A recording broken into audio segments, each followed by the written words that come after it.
High friends, welcome to my channel gardening with Papiya. আজকে আমি bougainvillea গাছ নার্সারি থেকে আনার পর কি মিডিয়াতে প্রতিস্থাপন করবেন, মানে গাছটা প্রতিস্থাপন করার জন্য কি মিডিয়া তৈরি করবেন বা কীভাবে এটা প্রতিস্থাপন করবেন সেই বিষয়ে আপনাদের সঙ্গে আলোচনা করতে এসেছি।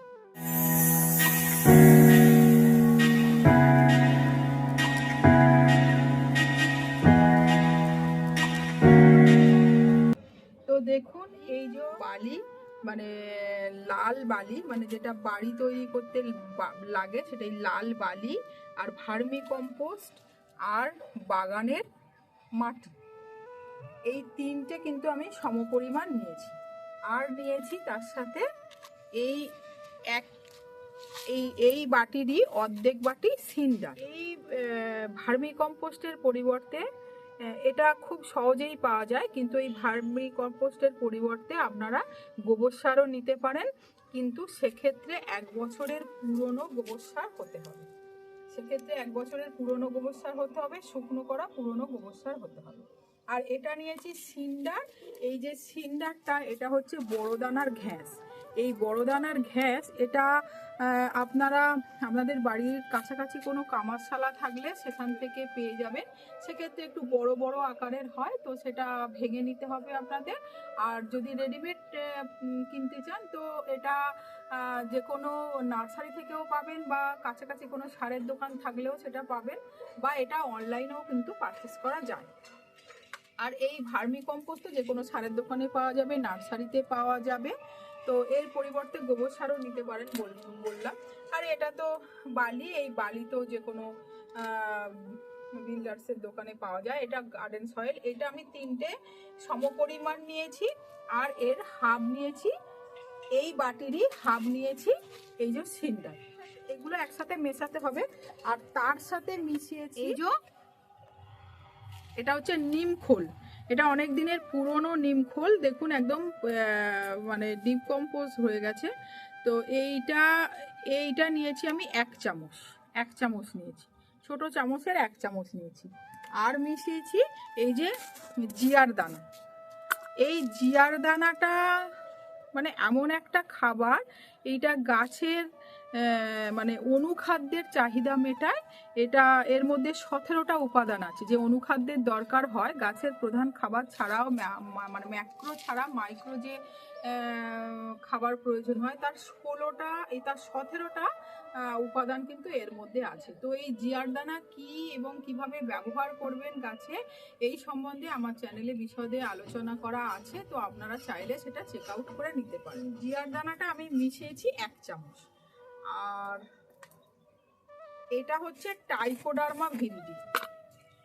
এই ট্রাইকোডার্মা ভিরিডিটা এটা হচ্ছে জৈব ফাঙ্গিসাইড। এটা গাছে ফাঙ্গাস হতে দেয় না। তো এটা নতুন গাছ বসানোর সময় যদি মাটির সঙ্গে মিশিয়ে দেওয়া যায়, বা পুরনো গাছেও কিন্তু মাসে 1 বার করে দেওয়া হয়, তাতে কিন্তু গাছে ফাঙ্গাস হয় না। তো এটাও কিন্তু আমি নিয়েছি 1 চামচ। তাহলে এই যে আমি আবার একবার বলছি আপনাদের, যে বালি, মাটি, ভার্মিকম্পোস্ট সমপরিমাণ নিতে হবে। আর এই বাটিরই একই বাটির হাফটা নিতে হবে সিন্ডার।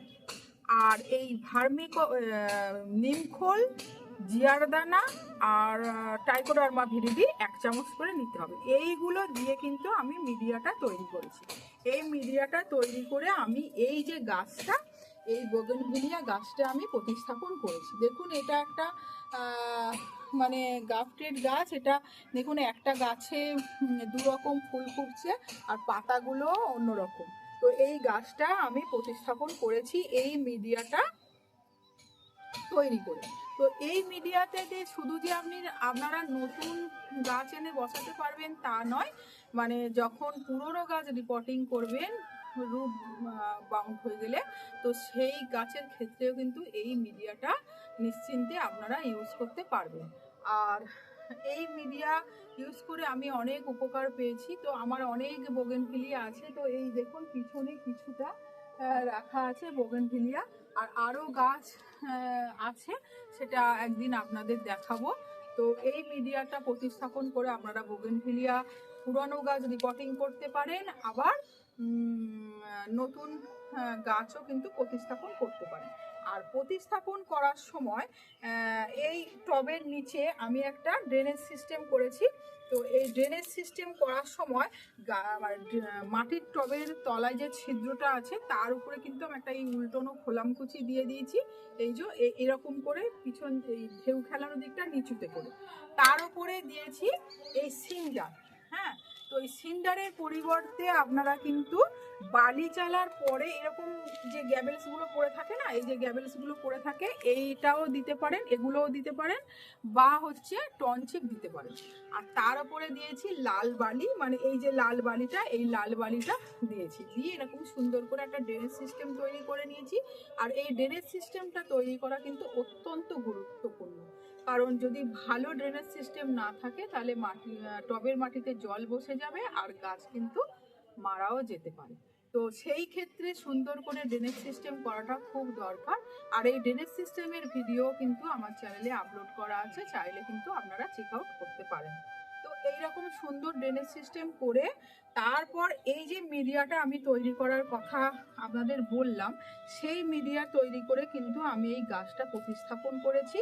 এবং এই গাছটা প্রতিস্থাপন করেছি 4-5 দিন হলো প্রতিস্থাপন করেছি। আর এই 4-5 দিন আমি একটু ছাওয়া জায়গায় রেখে দিয়েছিলাম, এখন আমি পুরো রৌদ্রে বের করে দিয়েছি। তো এখন আর এটাকে কিছু দিতে হবে না। এর থেকে যখন আবার নতুন নতুন পাতা গজাবে, সুন্দর করে আবার যখন পাতা গজাতে শুরু করবে, তখন আমি এর মধ্যে একটা সার ইউজ করব। তো সেই কি সার ইউজ করব সেটাও কিন্তু আপনাদের সাথে আমি শেয়ার করব।